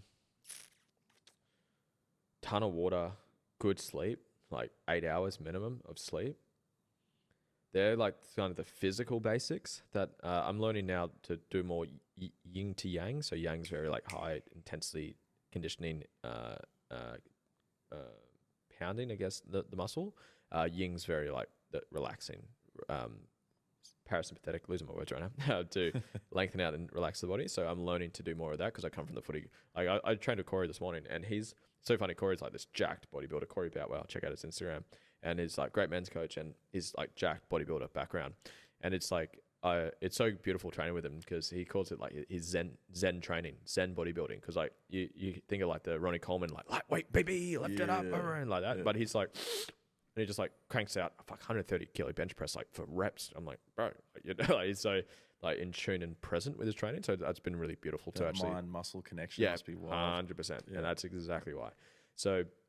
I've been unwiring that like old school footy mentality. I went to PBC, which is a very sports heavy school, and just like fucking thrashed at training. Like if you're not spewing yet, you haven't trained hard type of thing. So that sounds about right for me too. Yeah, so I had to like unlearn a lot of that and not have to kill myself every time I train. So it's taken me a while to unlearn that process. But in terms of like basics, like what are the 20%? Drink a ton of water, train regularly, find something you enjoy doing, and just incorporate a little balance. Don't go so heavy on the yin or the yang. Try to have a balance of both. More organic stuff, less processed stuff. And I'll probably lean into what you kind of touched on with Dan is like obviously bias because of what I do, but the psychological stress. It's like the studies on like how it decreases mortality rate, it increases diseases, there's manifestation of physical diseases, manifestations of mental disease. If you go down the Ayurvedic route, which I'm not fully versed in, which I'm just sort of learning at the moment, it's the psychological stress that I'm probably more disciplined with because that's my projection. It's the meditation, my sauna that I was telling you about before, meditating daily, taking time, journaling, processing my stuff, bringing things up to my partner to actually process things. They're probably more of the mental stuff, which aid to the physical stuff. But I keep things simple, man. Train, drink some water, get some good sleep, less processed stuff, and do the basics, and then I would lean into like the stress and the psychological side of things. Beautiful. And the big one, which you touched on then, which I feel like a lot of people don't focus on, is relationships. Yep. So being able to like, what are some effective strategies for building and maintaining healthy and fulfilling relationships? Not only though, let's take this a little bit left here, where with your partner, yes, if you got a boyfriend, girlfriend, husband, wife, whatever it might be, but also with yourself and your friends. Like, what are some things that you implement to make sure you maintain healthy relationships in that regard? I've got a lot of steps here, so keep up with me. So there's what I call like there's stages of relationships, and then there's the steps we go into it. So the stages I say is your honeymoon period. Most people are familiar with sunshine, rainbows, lollipops, great sex. Then there's the stage 2, which is the triggered stage, where you start to bring your wounds up to the surface, and you start to see the side you're blocking out of your partner, because everyone's a whole human being. You have downsides, I have downsides, you have upsides, I have upsides. But in the honeymoon period, you just see the upsides. So if you put someone on a pedestal, you'll put them in the pit eventually. What do they call it? Limerence or something? I haven't heard that word actually. Yeah, it's like the limerence stage where you're almost like magically intoxicated by the chemicals that are in our body because it's new and it's sexy and that goes and you're like, oh fuck. Rose-colored glasses came to mind, but haven't heard that word specifically. I like that. So that's the honeymoon stage. Stage 2, the triggered stage, where your wounds come up. Most people won't make it past that stage because they like the honeymoon stage, and they'll never make it to stage 3, which is the conscious stage. Where then they go finding the honeymoon every time. That's where one, blame, project, their fault, I did nothing wrong, or you get into the next one and keep going. So because kind of what we were talking about before earlier with the men, like they're not being willing to actually lean into their shit, which is if you don't address your unhealed shit, your relationship will. It's like earlier I said your relationship is a magnifying glass for your unhealed wounds. So that's why the triggered state happens. You will, whatever triggers you the most, whenever you're triggered, nothing triggers you, it reveals what's inside of you. So when you're triggered, there's an unhealed wound or a limiting belief which is being challenged, because your ego will avoid pain and prove itself right. So if you believe if a belief is conflicted against, it will get triggered and it get activated. Or if there's a wound there, it will deflect it, it will defend it, it will not want to go there because it wants to avoid pain and wants to prove itself right. And you will be triggered the most or initiated to heal most inside of your relationship. And the reason being is just they see you more than anyone else. I've seen you twice, one at an event where we didn't really talk to each other because you're on the other side of the room. And for this podcast, it's like, I don't see you when you haven't slept well, when you're sick, when you've got the runs, when you've got financial pressure, when the sink breaks, when you're fucking tired, when your in-laws are in. Like, I don't see all of those parts. Who gets to see it? Your partner. So she will shine light on the parts of you that you haven't healed through yet. Therefore, she's going to trigger you. So me and my partner call them healing conversations when they come up. But most people don't make it to stage 3, which is essentially where you recognize you have shit to heal through, and so does your partner, and you guys navigate it when it comes up. So those are 3 stages, and then the steps of how to, I guess, prepare yourself best for those stages. Just on that, before we get to the steps, bro, because this is a great topic. I remember seeing, I don't know if it was a TikTok or something, bro. I learned so much from TikTok because the algorithm's just like self-development. I have self-development, footy and dogs. Yeah, bro, it's the best. Yeah, dash hounds. My missus sends me doxies all the time. Yeah. It was, they're not your type, they're your pattern. Oh, I like that. Yeah. I So, like that a lot. and then I agree. Imagine how that fucking plays out where they're going through the trigger stage and everything, but it's with the wrong person as well. Yeah. So how hard is that to know that you're trying to do the work, but you're not finding the right person to help you do the right work in a way. This is how I'm sort of seeing it. Yeah, man, you attract energetically people to mirror your wounds. So if you believe, and this is the funny thing, I make some content on narcissists, and just for context, and I know this will actually go against some of the stuff we said, I don't believe in the label of a narcissist, it's the traits. Everyone has narcissistic traits. Yeah, and everyone has every single trait. You've lied before, you've been honest before, you've been mean before, you've been nice before. Correct. So if you list out every trait of a narcissist, you've done them somewhere. So at what point do you become a narcissist? Have you lied before? Yeah, 100%. So you a lying person or an honest person? Well, you've done both. So I don't actually believe in the title of it, but I don't want to go down that rabbit hole. Probably everyone's just unsubscribed. Everyone's just turned off the podcast. No, dude, I'm all about it. I'll have the same sort of beliefs as well. It's DeMartini. That's the belief. I've learned from him is everyone embodies and expresses all traits in different ways. There's always a positive intent in everything they do. Yep. Right. And it's funny when you're calling someone a narcissist. What are you being in that moment? You're judging them being narcissists, right? Well, we can only see what's in us. Yep. My perception of you as a projection of me. And people fucking hate NLP, hey? Like, I've done it, and I'm just like, well, you guys hate it because it brings up a lot of shit. Yeah, just own it. If it's triggering you, it's revealing something inside of you. Yeah. So your question was? Coming back to... You attract your wounds, your mirror. Yeah. So you're going to energetically attract people who mirror your wounds. So all the more reason to heal through it. And they might be the person, because it's like that cliche. It's not really a quote, it's just like a story. It's like, if you wish for patience, you don't get given patience, you get given opportunities to be patient. Become patient, yeah. If you wish for a healthy relationship, you won't be given a healthy relationship. You'll be blessed with the lessons you need to learn to have a healthy relationship. Fucking oath you will be. Which will probably be in the form of an unhealthy relationship to reveal in you what you haven't worked through yet. Because if you don't do that, then you'll just attract the same person with a different face. Same energetics, same wounds, same traumas, same whatever. That's why you'll see, I just keep attracting narcissists. Well, what the fuck in you have you not healed through yet? You just keep attracting the same fucking person. These are the clients I talk to every day. They're like, I just keep attracting narcissists. Okay, where have you been a people pleaser? Where are you not setting boundaries? Where are you not standing up for yourself? Where are you not owning your own shit? Where are you not owning yourself that you're a narcissist too at some point?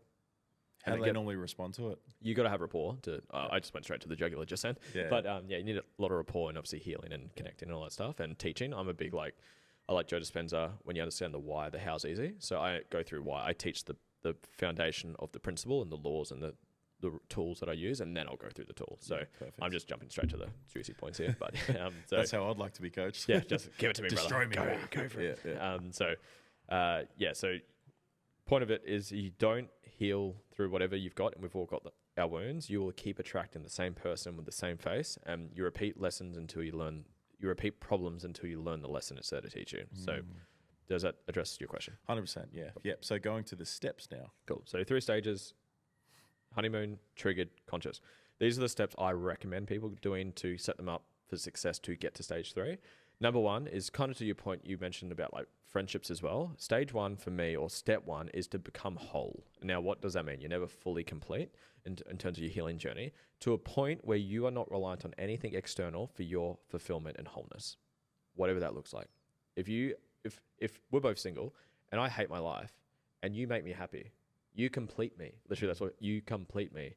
That means I'm dependent on you for my happiness. So if you treat me like shit, I'll be scared to put up a boundary and to walk away from you because I don't want to be incomplete again.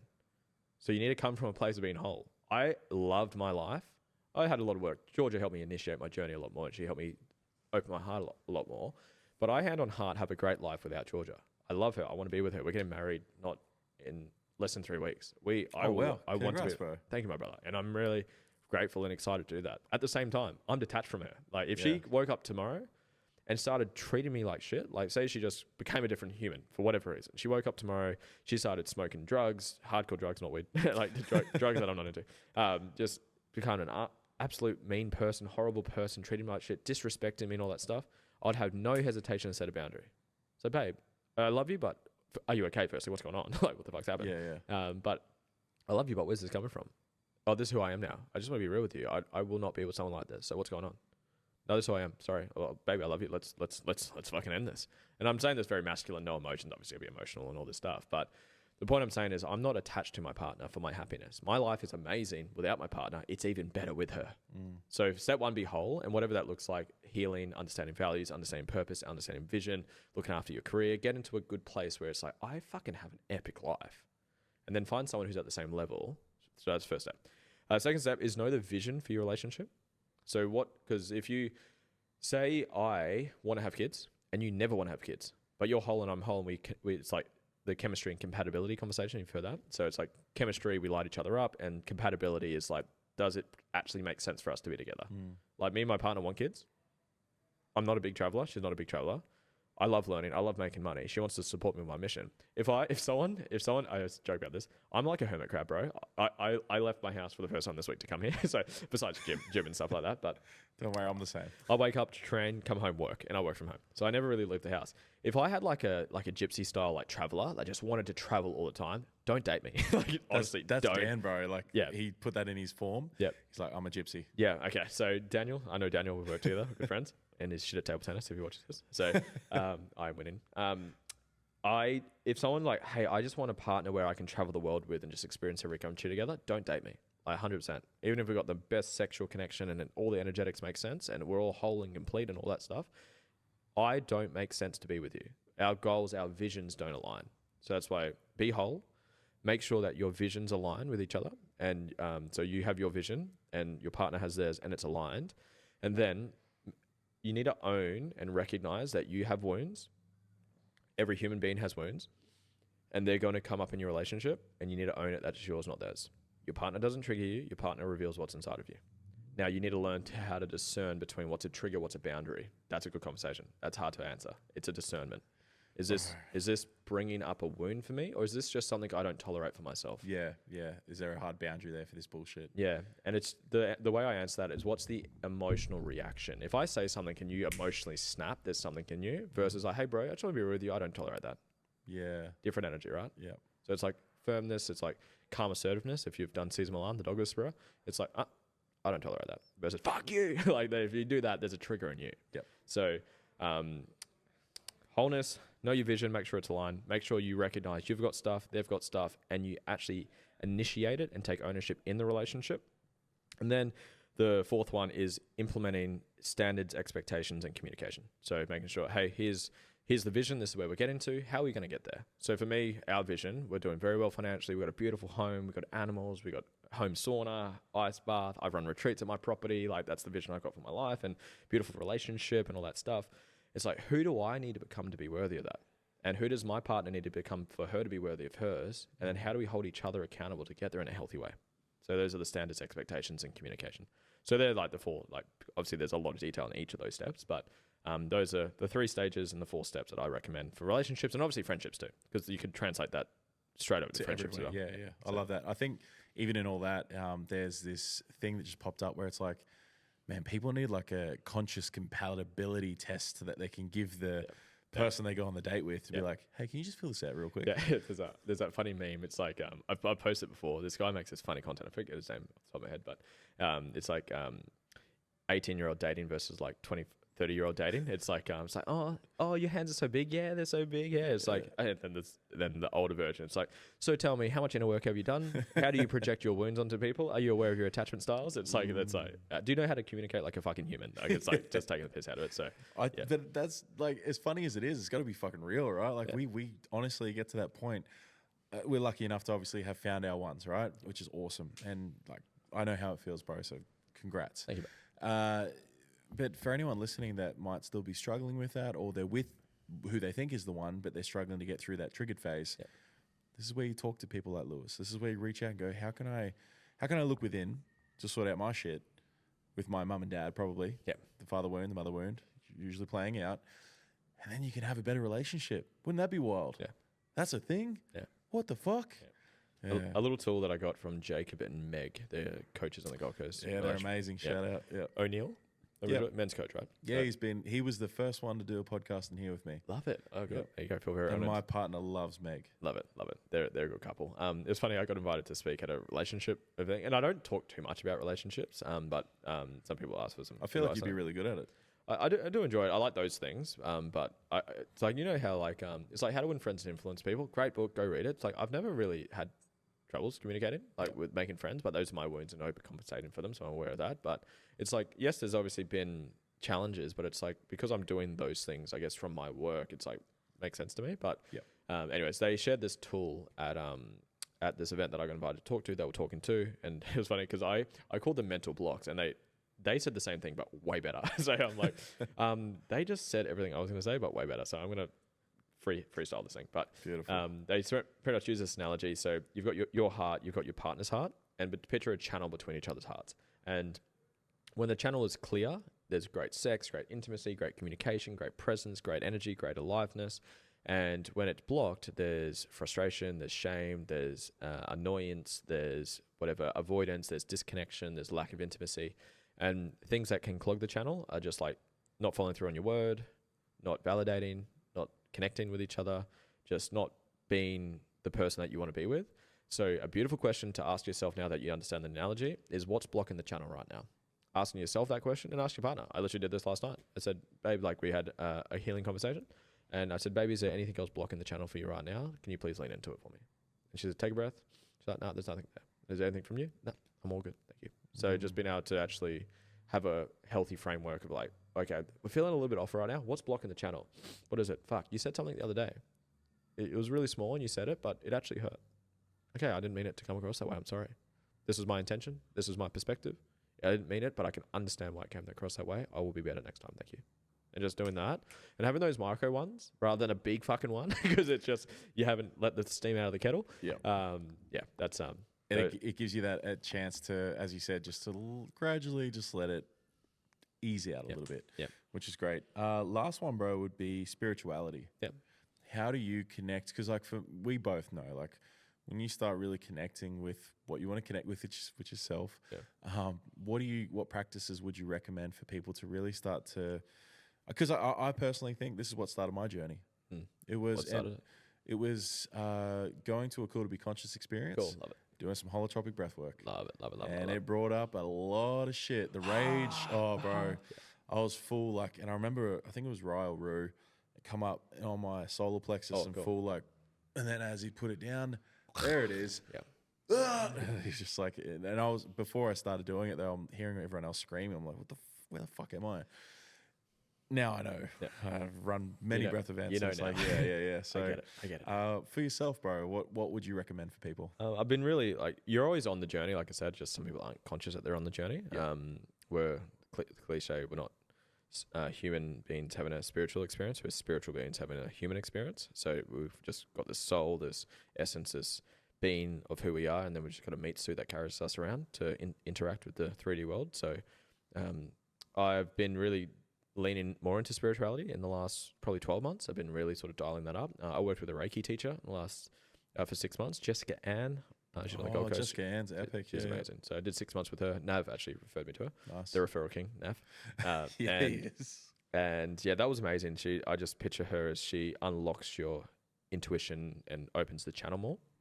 So, but in terms of things I've journeyed, I love plant medicine. Big plant medicine fan, as you guys already heard recently. So I do a mushroom full trip. I haven't microdosed. We were talking about that before camera. Or was that on camera? I think it was off camera. Off camera. So I'm yet to microdose. So it's shown up many, many times, but I take a full trip every 3 to 6 months. And I do that from healing, realignment, expansion reasons. And so fucking powerful, man, just connecting. And for anyone that's gone down the psychedelic route, you know, like it's, tell someone what it's like, it's hard. Isn't it like scientifically proven that it rewires neural pathways? It literally heals your brain. Yeah, they've got MDMA treatment, psilocybin treatment. Just so you know, you can do it through breath work as well. Like if you go down Joe Dispenza meditation route, which I've been in his rabbit hole again, like his breakthroughs all through meditation, breath and teaching, like they're having even more profound effects compared to, or just on the same par as plant medicine. Not to say one's right, one's wrong, but I'm big fan of that. The analogy, I've got 2 analogies for psychedelics. One is if you've got your phone or you've got a phone, and it's run by electricity, we have consciousness, energy flowing through us, right? Like a phone.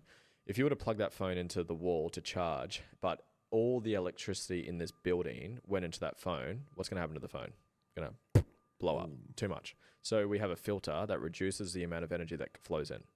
We have the same thing in terms of consciousness. Like there's radio frequencies flowing through the air right now. We just can't see it, right? We just see spectrums of light. When you put a psychedelic into it, it just knocks the resistor out. Because I missed a point of it. So when you plug your phone into the wall, you have like the little thing you plug into the wall. It's a resistor. It stops all the electricity going into your phone. So there's a resistor we have which limits the amount of consciousness and energy that we can download. When you put a psychedelic into it, knocks it out. And then you just have this insane fucking download of all this shit that comes in. You see things, you feel things, you taste things that it's incredible. So that's the first analogy. And the second analogy is a sand dune. There's a beautiful sand dune. If you walk along it, you'll leave a little pathway in it. If you walk over it again and again and again and again, it gets deeper. These are our beliefs. These are who you are, your ego, your limiting beliefs, your limitations, your blocks, your shadows. When you put a psychedelic into it, it smooths the whole sand dune out. So they can rewrite beliefs like no tomorrow. It's just easy, it's seamless. Just like fuck, like I'm not good enough. That's not true. Holy shit, fuck. I'm like, it's like so seamless. It's like fuck that wound and trauma I went through. Fuck, it's like it doesn't define me anymore. Oh my god, it's like it seems so casual to do it. So they're the two analogies that I like for psychedelics. So I do that, breath work, meditation, Reiki healing, sound healing. Tantric, I'm leaning into that at the moment with my partner. So nice. Leaning into the tantric world, it's very edgy for me, as in it's like wounds. I haven't actually articulated this before, but relationships reveal your wounds the most. I would say in the relationship specifically, it's in the bedroom. Because I spoke to a friend about this the other day. It's like the act of having sex with someone, it's like it's the ultimate expression of giving yourself up to someone to be accepted or rejected. Yeah. And it's like, I can't think of any other example that does that at a more heightened level. So for me, leaning into that and exploring our edges in the bedroom, that's very healing, and depending on how you go down the tantric route, can be very spiritually aligning, and sexual transmutation, what's it called, sex magic, if you've gone down that. So that's something I'm still leaning into. I'm very fresh into that journey. So plant medicine, breath work, and all the other things I said, that's the last 12 months I've been really leaning into it, man. I've been really enjoying it. And you're obviously feeling the effects of it in a positive way. Oh, I feel just so connected, man. Like, so like grateful. I know it's very cliche words, but just so connected, so on path, on purpose. Like I did a Dr. Espen event, if you're familiar with Dr. Espen, and he did his DMT breath work. I've done that, I think, 3 times with him. And I remember this was probably a year and a half ago, or maybe 2 years ago, when I first did it with him. And it's like, I knew my purpose, like, 'cause I knew the core wound and stuff like that. But like, I did the breath work, and it released, you activate the pineal gland, and then you release the DMT. You have the fucking it's out of body wild shit, bro. Yeah, I remember the first time I experienced it at his free event. Yeah, it was like $17 or something, or the 1 day thing, and I was like, holy shit. And I just like felt my core wound. I saw it through Dad, and I was like, Dad, and this was the download literally at that breathwork. I remember this download. My dad gave me his pain because I was strong enough to receive it, to heal it, and to give it back to him. And it just like hit me, and I was like in tears off this breathwork. I'm like, holy fuck, that was amazing. So wow, you've just given me a download. Thank you, man. What was it? Exactly the same thing. Yeah. It's like trauma's passed down until someone's ready to feel it. Yeah, bro. Wow. Because someone reached out to me the other day and said, hey, Trav, something's just come through, and I got to tell you, you're still holding on to something that your dad's holding on to. It's not yours, and you need to talk to him about it, and just get me goosebumps. Yeah, and we just had that conversation the other day. He was still holding resentment towards his mum, my grandmother, for some stuff, which had then trickled down into myself. Yep. 'Cause you're ready for it. Yeah, bro. Fuck, it's been a wild experience, but yeah. Okay. So for anyone that just heard that, this is what can help. Yeah. And just for reference, how does that help you in life to heal the father wound that you are healing from, or have healed a lot of it from, obviously? How does that translate to the real world applicable state? Like, why would a young man right now, or an older man, whoever the fuck you are listening, if you got a father wound, why would they want to do it? Well, many reasons. Yeah. One of them was the relationship one I said before. Money. Yeah, money. The mental blocks. purpose for me, because I link purpose. My purpose happens to be a father wound, so you might not have the same, but if that is, you'll align with this. Your purpose is your biggest fucking fuel source. Like, I don't need the need for motivation is a symptom of an uninspired goal. I don't need any motivation to do my work. No one says, "Hey Lewis, did you record your videos today? Hey Lewis, did you do your message today? Hey Lewis, did you come to the podcast today?" I was like pumped driving down here. I'm like, fuck yeah, get to connect, get to live out my purpose, get to express myself, etc. So I don't need motivation. So if you're lacking for motivation, you don't know your purpose, you don't know your mission, you don't know your vision. So the purpose is the fuel. It's like, okay, it fucking lights you up. So when you hit it, you know it. And when you feel it, you know it. So like, that's one of the biggest ones, I would say, is if it happens to be your biggest core wound, because you're asking specifically father wound, masculine wound, and that will, on averages, it'll probably be 50% of people will have that as your purpose. It might be the feminine wound though. But relationships, you're going to energetically attract it into your relationship. You'll attract your parents into your relationship, just to put it that way. Every time. Oh, this is a brutal one. So I love this. If you ever need motivation to do inner work, just underline this sentence and play it over 1,000 times. Whatever you judge in your life, as in there's a trauma you haven't healed through, there's something you haven't integrated, there's something you haven't accepted, whether it's mum, dad, trauma, childhood, doesn't matter. Whatever you judge, you attract it into your life, it will trigger you, you eventually become it. If I say don't look for a yellow bus, what are you thinking about? Good old yellow bus. What are you attracting? Yellow bus. Beautiful. Now, you won't become a yellow bus because that's not a good analogy, but I hope not. the analogy, it's a sibling of mine, and she probably won't listen, but I'll say it anyways. But my sister moved back in with my mum. She just bought a house, actually, so celebrate a new sister. She just bought a house. Just crushed it. So very proud of that. But she might not let me say this, but I'm going to say it anyways. But she she has the same dad as me. We have the same dad. And I've shared with you my wounds from dad, so she received the same ones. Obviously different version, but from the feminine. And she's yet to heal, yet to open the gift that she's received. And judges shit out of him, like, hasn't spoken to him. She's only just spoken to him, like, first time in 6 years. Literally a couple of weeks ago. So it's starting. It's starting to happen. But anyways, she judged him, blocked him, wouldn't talk to him, hates him. He's a narcissist. He's an asshole. He treats women like shit. He makes them feel unsafe. He makes them do this, like, all the stuff he did to my mum, and she judged him for it. And then she moves back in with my mum. I said, I'm driving with my mum one day. I'm like, "Hey mum, how's things? How's it like having Abby back in home?" And she's like, "Oh, it's okay." And I'm like, "What's it like, really? Come on, be honest with me." And she's like, "Oh, she bullies me. I feel unsafe around her. I have to walk on eggshells, and I'm scared of her." I said, "Isn't she doing all the things she judges dad for?" And kind of hit her really hard. I'm like, she's becoming the thing she judges. She judged it. She happens to be single for a long time, and coincidentally, maybe coincidence, and she's ultimately become it. And I don't live with her all the time, don't see her world all the time, but I guarantee it will trigger her. So whatever you judge, you attract. You'll get triggered by it, it'll piss you off, and if you don't heal it, eventually you become it. So if you need some motivation, heal your shit.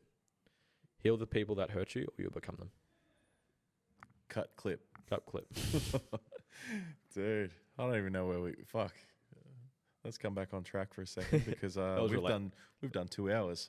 2 hours. Wow. I'm pretty sure going off, I think we started about hour and 40 or 50 ago. So this has been incredible, man. Thank you, man.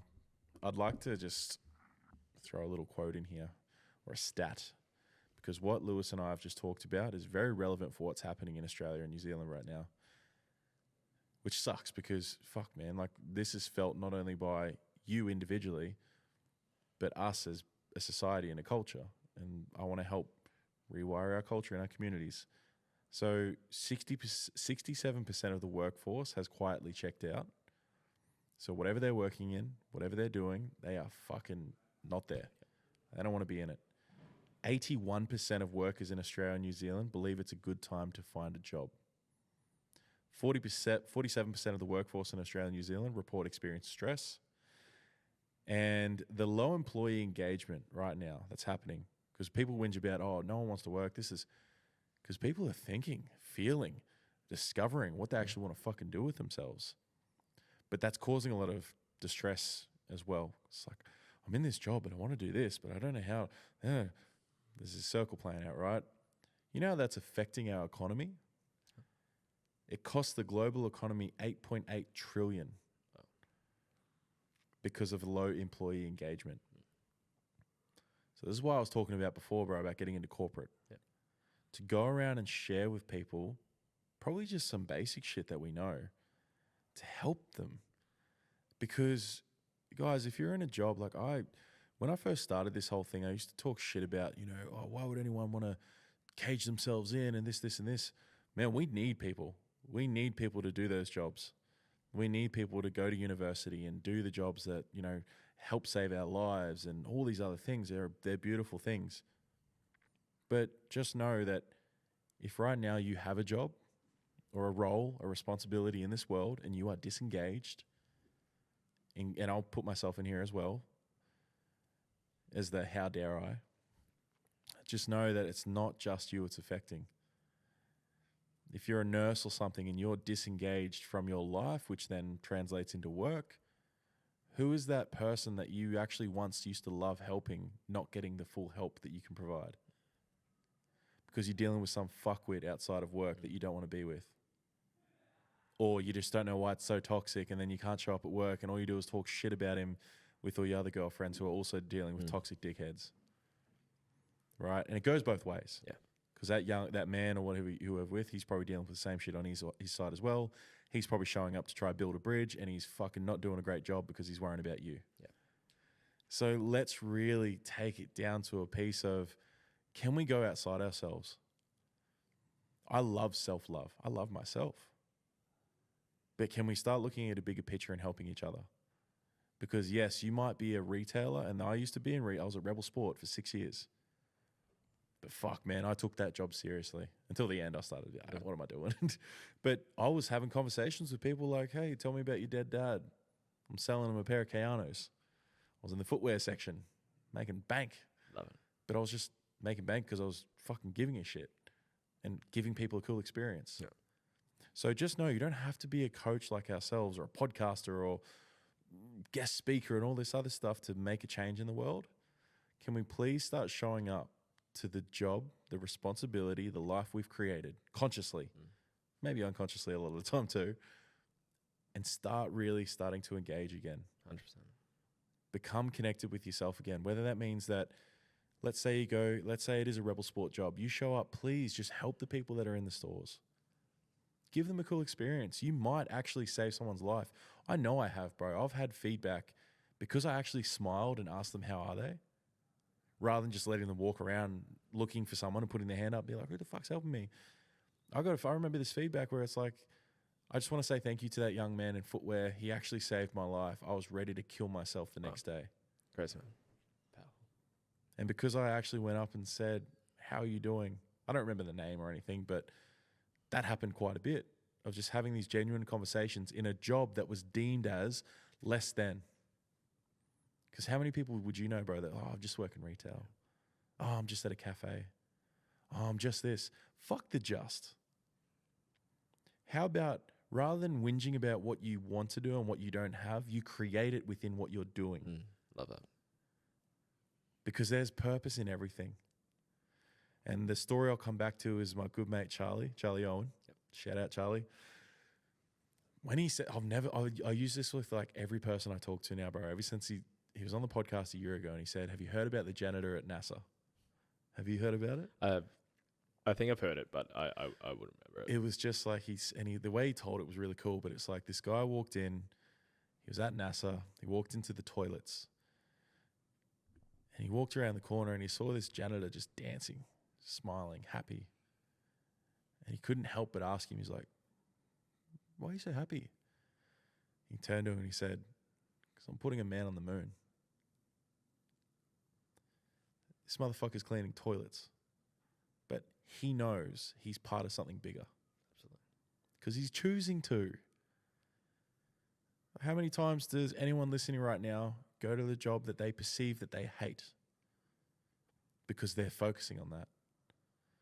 What if rather than getting angry at the red Toyota Corolla that just cut you off, you let them do their thing? And you come back to that driving meditation that actually exists on YouTube for free. Yeah. And you do some breath work. Think about the gratitudes, the love, the beauty that's actually in your life, which is everywhere. That little butterfly that just flew across in front of you. How about you actually be grateful for the fact you're fucking breathing? And see how your life starts to change. Because I know the people that Lewis and I both serve, we see changes pretty quick. And it can be pretty basic sometimes. It doesn't have to be complex. You don't have to go deep in your shadows and your wounds to realize that life's pretty fucking cool. And I just want to thank you, bro, for your presence today. It's been a really cool conversation. And I'd love for you, right now, I can tell you're tapped in. I'd love for you, with your eyes closed, with a deep breath, to speak whatever it is that just dropped into your awareness. Because I felt that.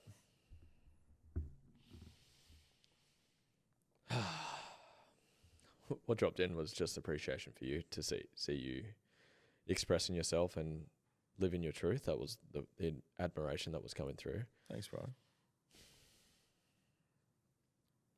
Maybe just an add-on to what you were just saying, that everything cliche is on the way, not in the way, and everything that you are going through is setting you up for where you're meant to be. But it's not, I'll be happy when you achieve. You're happy now, then you achieve. So whatever it is that you're wanting, who do you need to be to have it? Be it now in everything that you do, and then you'll have it. Thank you, brother. This has been amazing. I'm pretty sure it's been about 2 hours. And I'm sure we'll do 1 or 2 more at some point, or fucking who knows, man. Like, I really, and as you can probably tell, enjoy doing this. I've missed doing it like this. I actually went off track a little bit and changed things up and kind of lost a bit of passion in it because I was worried about the data. It's like, fuck that, man. If one person listens to this episode and they go, holy shit, I need to change my life, which doesn't have to be as big as throwing everything away. It's just starting to do some breath work tomorrow. 100%. Breathe in the car. As I said, that video literally exists. I sent it to a client the other day because she was saying she doesn't have time to meditate. I'm like, mate, there's free shit on YouTube. Play this motherfucker and let me know how you feel. Yep. So, where can people find you, bro? Lewis Huckstep across the board. Website, lewishuckstep.com. Instagram, Facebook, Lewis Huckstep. Just if you want to talk to me directly, Instagram's your best shot. And yeah, man, thank you. Thank you for having me today. Thank you, my man. Thank you for listening, guys. And yeah, let's go out in there and rewire the world as technicians together. Let's go. Us.